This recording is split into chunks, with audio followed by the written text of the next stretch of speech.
mengambilkan bulanmu, bagian kedua.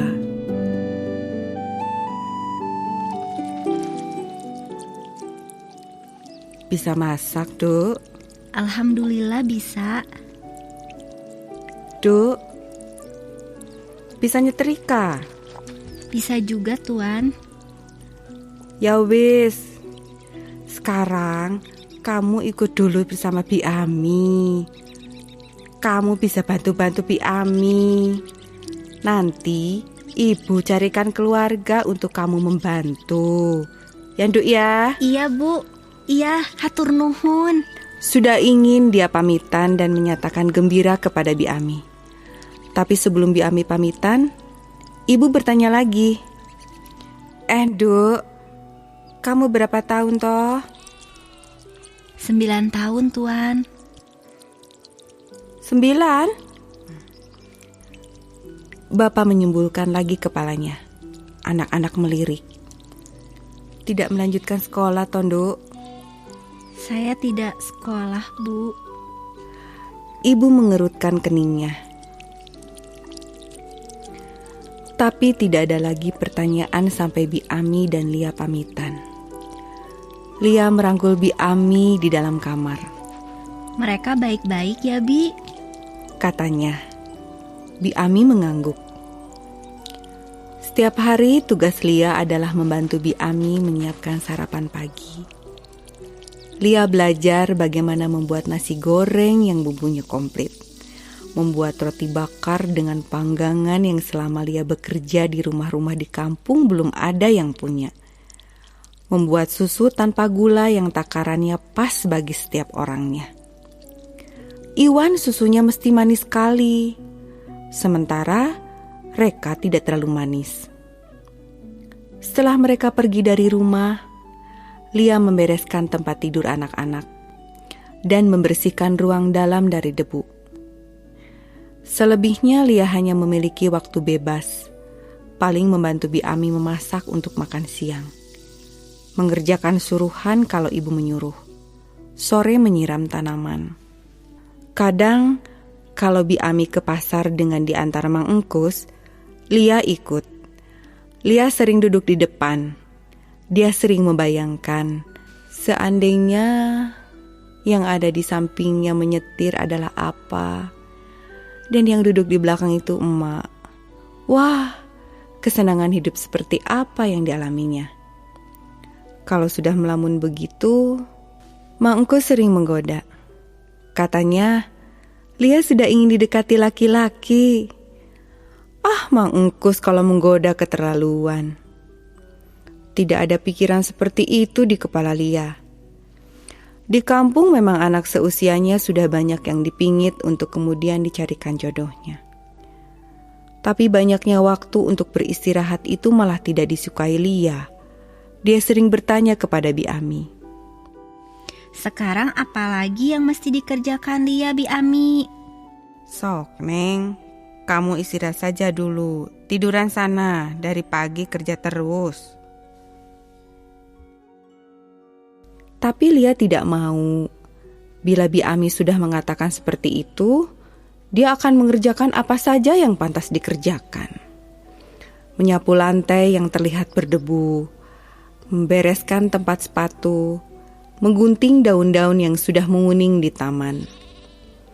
Lia senang bila anak-anak pulang sekolah. Memang mereka jarang menyuruh, tapi setiap hari pasti ada yang meminta tolong. Begitu mereka mengistilahkannya kepada Lia. Kalau tidak membuatkan teh dingin, mereka meminta tolong Lia mengambilkan baju-baju kotor di kamar yang baru saja mereka pakai. Lia senang kalau ada yang menyuruhnya, karena waktu disuruh seperti itu, ada kemungkinan untuk ngobrol meski hanya 1-2 pembicaraan saja. Di dalam hatinya, dia ingin ngobrol yang panjang dengan anak-anak majikannya. Tentu menarik mendengarkan pengalaman-pengalaman mereka. Atau kalau mungkin ikut bermain PlayStation di televisi. Lia paling senang bila Reka menyuruh menemaninya belajar.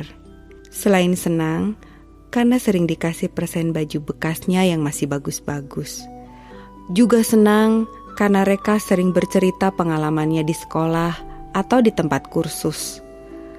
Dia pernah bercerita tentang guru main pianonya yang pintar menyanyi, teman baiknya yang sedang sakit, atau saat ada teman lelakinya yang mengirim surat cinta. Tapi Teh Reka, begitu kemudian Lia memanggilnya, seringnya ingin mendengarkan cerita Lia. Terpaksa Lia bercerita pengalamannya, cerita yang tentunya tidak menarik. Lia sangat kerasan tinggal di tempat barunya itu. Ibu dan bapak tidak pernah memarahinya, meski dia datang dengan terbungkuk-bungkuk saat melapor bahwa dia telah memecahkan piring. Ibu malah menyukai hasil kerja Lia. Ibu sering memperhatikan Lia dan menganggap anak itu rajin, jujur, dan daya tangkapnya lumayan. Beberapa kali Lia menemukan uang saat membereskan kamar anak-anak, dan uang itu diberikan kepada ibu. Maka ketika suatu malam ibu memanggilnya, Lia bersedih karena harus secepatnya pindah ke keluarga baru yang belum tentu sebaik di sini. Duk, sinilah. Begini, Duk. Sudah ada teman ibu yang meminta kamu bekerja di rumahnya. Tapi ibu sudah sepakat dengan bapak. Kalau kamu mau tinggal di sini, kamu boleh tinggal, Duk. Ibu akan menyekolahkan kamu. Kamu boleh milih. Bila ingin bekerja dan mendapatkan gaji yang akan kamu kirim ke kampung, ibu akan mengantarkanmu, Dok. Lia mendongakkan kepalanya. Baru kali itu dia berani memandang wajah ibu. Hatinya tidak terkira gembiranya. Baru kali itu selama hidupnya ada orang yang menawarinya untuk sekolah. Dok, menurut ibu, kamu masih terlalu kecil untuk bekerja. Kamu masih perlu sekolah, Dok. Kamu perlu bisa membaca dan menulis. Lia tidak kuasa menahan air yang meleleh di pipinya.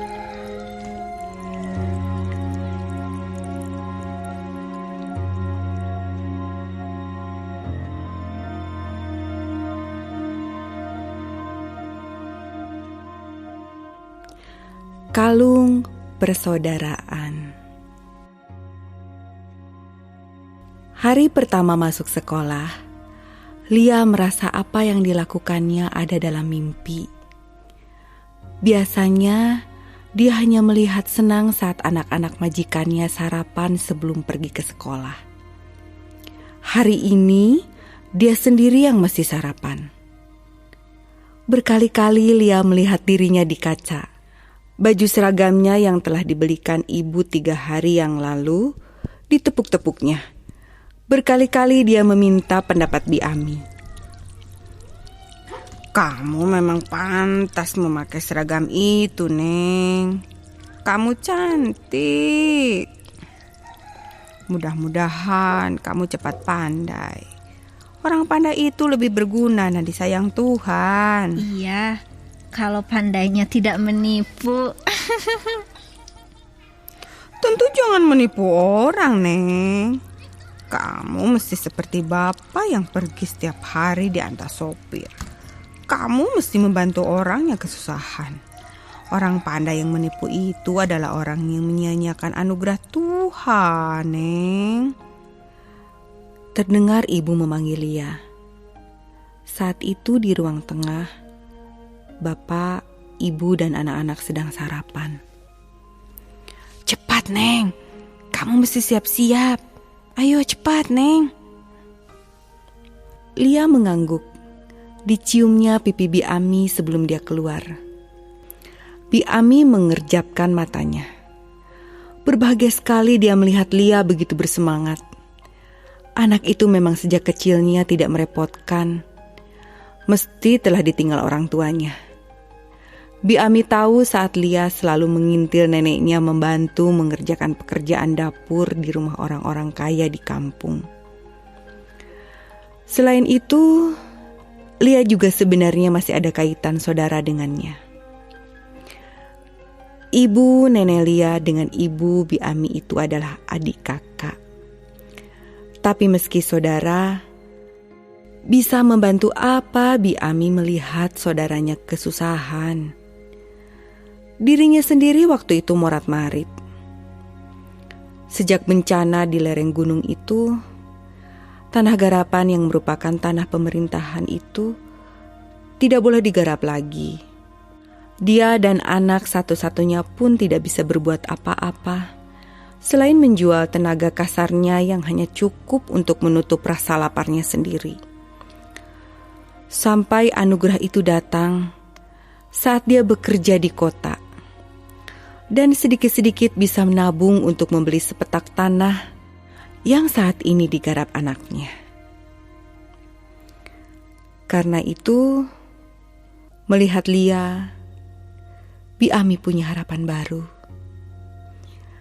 Anak itu rajin dan pandai. Ada saja yang dikerjakannya. Setelah tugas rutinnya, membereskan kamar anak-anak selesai.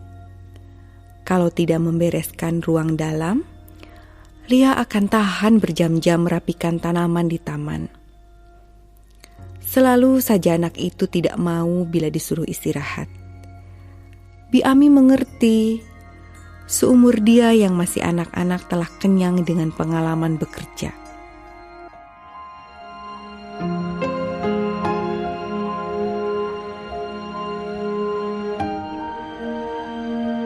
Masuk sekolah adalah pengalaman baru baginya. Bi Ami melihat kegembiraan Lia tidak surut sejak ibu menyuruh untuk sekolah. Lia semakin rajin bekerja. Tadi pagi, begitu selesai sholat subuh, Lia langsung membereskan ruang tengah meski Bi Ami melarangnya. Saya akan mengerjakan tugas ini setiap hari, Bi, biar tidak keenakan. Lia malu-malu mendekati ibu. Duk, kamu sudah sarapan? Sudah, Bu. Ayo Duk, siap-siap. Kita berangkat sekarang ya. Lalu Lia kembali ke dapur untuk mengambil tas. Segala sesuatunya telah disiapkan sejak ibu membelikan tas, buku, dan peralatan lainnya. Setiap malam, menjelang tidur, peralatan sekolah itu diperiksa kembali seolah sekolahnya akan dimulai besok. Ibu membawa Lia ke sekolah di belakang kompleks. Dari rumah sebenarnya tidak jauh bila jalannya menerobos. Tapi karena memakai mobil, jalannya memutar. Sekolah itu tidak terlalu besar, hanya ada 6 kelas. Muridnya sedikit. Kebanyakan anak-anak dari kampung di belakang kompleks perumahan. Ibu menghadap kepala sekolah. Setelah berbicara sebentar, ibu pulang. Lia dibawa kepala sekolah ke ruang kelas 1. Di antara murid-murid yang lain, Lia termasuk paling besar. Usianya memang sudah jalan 9 tahun. Tapi itu tidak membuat Lia malu. Meski dia tertinggal beberapa bulan dari murid yang lainnya, dia bisa cepat menyusul pelajaran. Beberapa minggu saja sekolah, Lia sudah bisa mengeja. Setiap sore dan malam dia mengulang kembali pelajarannya. Bi Ami suka tersipu malu kalau Lia memintanya untuk memperhatikannya. Bi Ami memang tidak bisa membaca. Kadang Reka yang mengajarkan Lia bila dia sedang mau. Iwan dan Heru paling memperhatikan bila Lia belajar dan mentertawakannya bila Lia salah. Masa S dengan Y jadi Sai? Sai itu bila Teh Reka menerima surat. Reka yang merasa surat-suratnya pernah dibaca Iwan melotot. Dilemparnya adiknya dengan bantal. Tapi Iwan dan Heru tidak pernah pergi sebelum mereka mengusirnya dan mengunci pintu kamar. Kalau sudah begitu, dia paling tersenyum. Naik ke kelas 2, Lia sudah bisa membaca meski masih menabrak-nabrak titik koma. Iwan meminjamkan buku-buku ceritanya. Malam-malam menjelang tidur, Lia akan membacanya keras di hadapan Bi Ami. Karena setiap malam hal itu dilakukannya, membacanya semakin lancar dan buku yang dibacanya semakin menumpuk. Berbagai dongeng telah dihafalnya. Sebagian ada yang baru diketahuinya, tapi sebagian lagi telah diketahuinya dari dongeng nenek. Sang Kuryang, Timun Mas, Cinderella, Ande-ande Lumut, Putri Salju, Bawang Putih Bawang Merah, bisa lancar dia ceritakan bila disuruh bu guru di depan kelas. Lia menjadi anak emas di kelasnya. Dia memang rajin mengerjakan pekerjaan rumah dan pandai. Dari kelas 2 sampai lulus dari SD, Lia meraih ranking pertama. Masuk SMP, dia seperti yang membangun dunianya sendiri saat Bapa memperbolehkannya membaca di ruang perpustakaan. Hampir setiap malam menjelang tidur, Lia membaca buku. Kadang sampai larut malam dia duduk sendirian di ruang perpustakaan.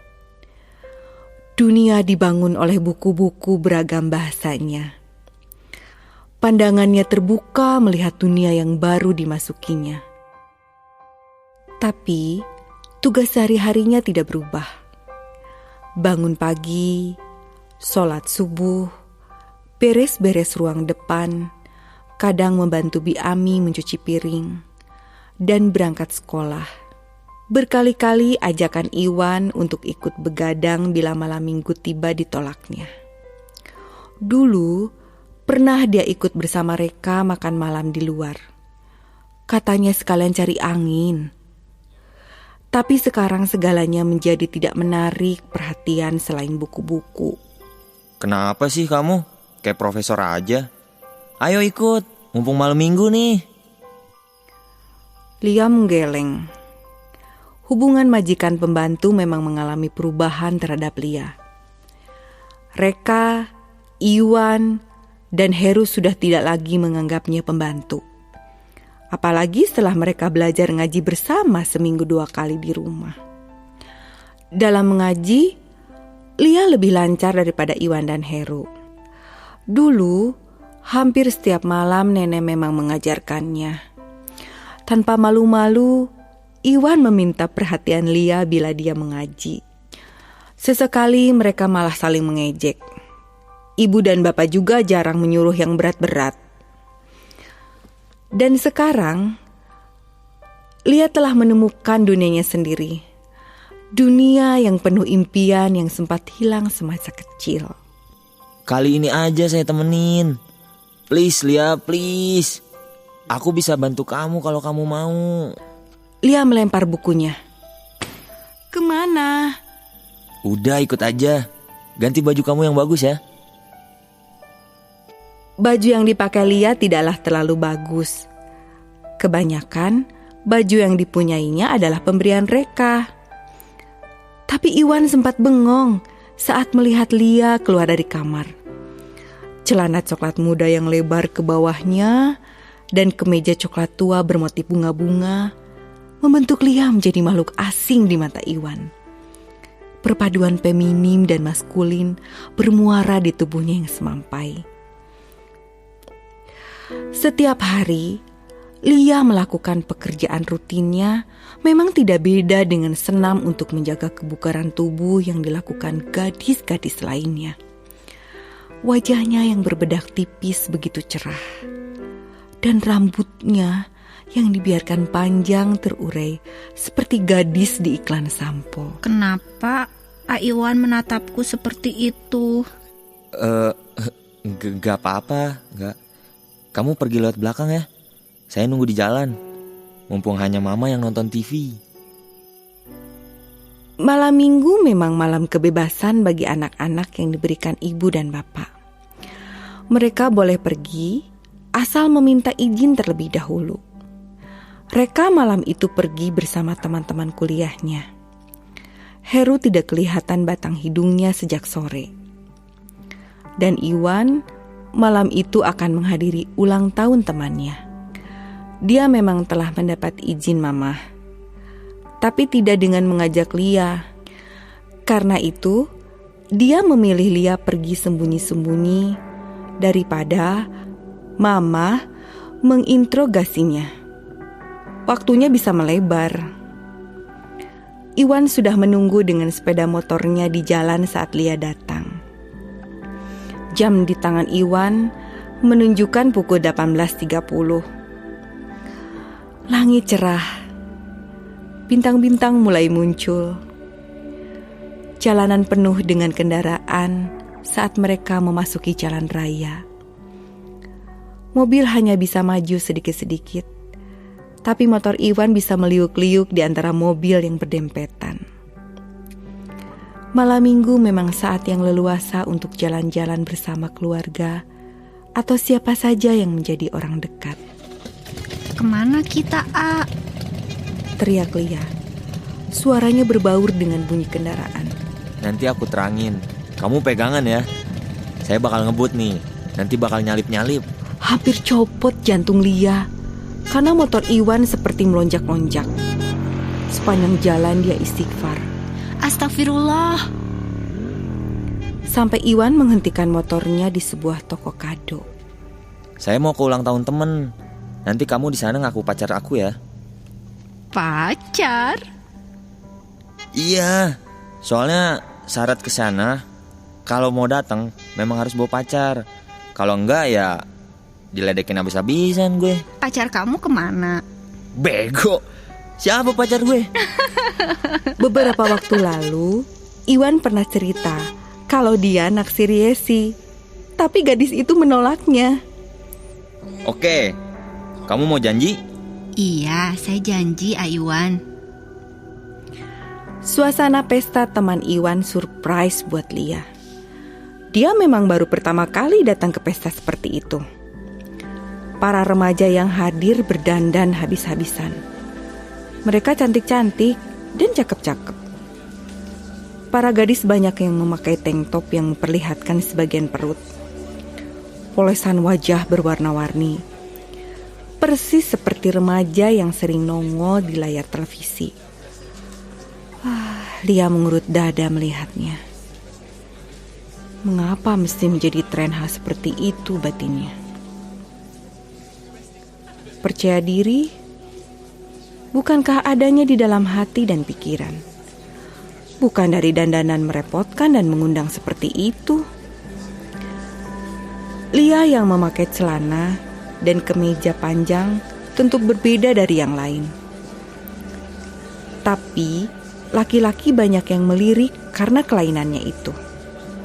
Selain itu, karena Lia memang cantik, wajah tanpa polesan, alis lebat, cerah, sehat, itu saja sudah suatu kecantikan yang menonjol.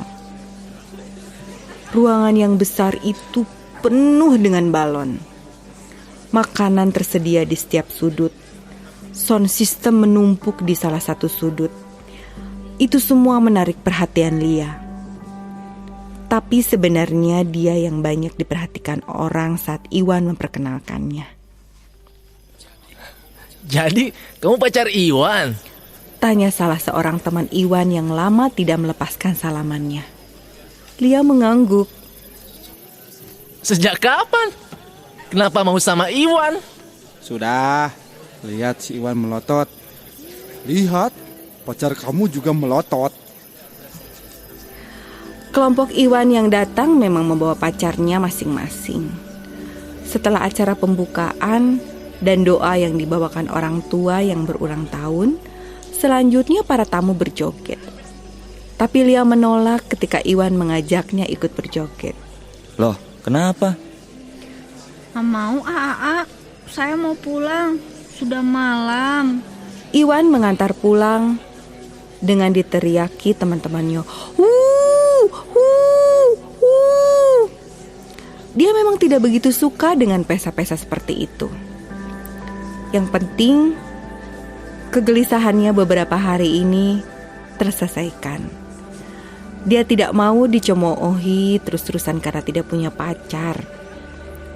Tapi, untuk tidak datang ke pesta itu juga tidak mungkin, karena akan dianggap menghindar, gengsi. Di sebuah pertokoan, Iwan membelokkan motornya. Mau kemana lagi atuh Aa? Aku mau beli kalung. Lia mengikuti saja kemana Iwan melangkah.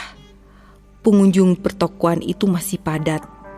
Iwan membeli kalung emas bermata batuan putih dan mengenakannya di leher Lia. Buat siapa Aa?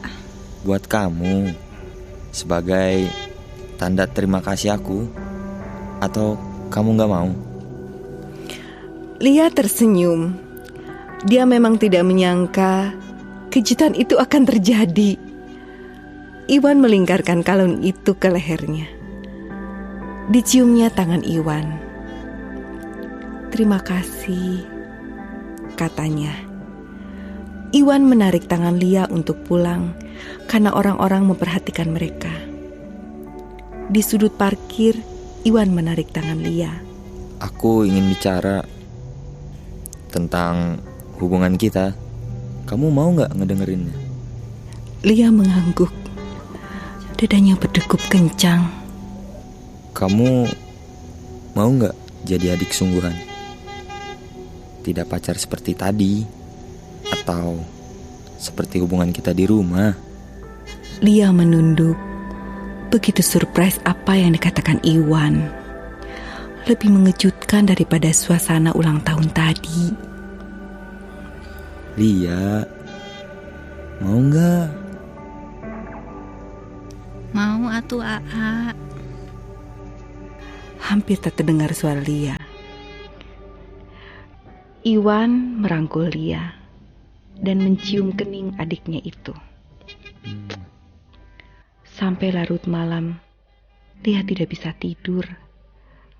Kalung pemberian Iwan dipegangnya erat-erat.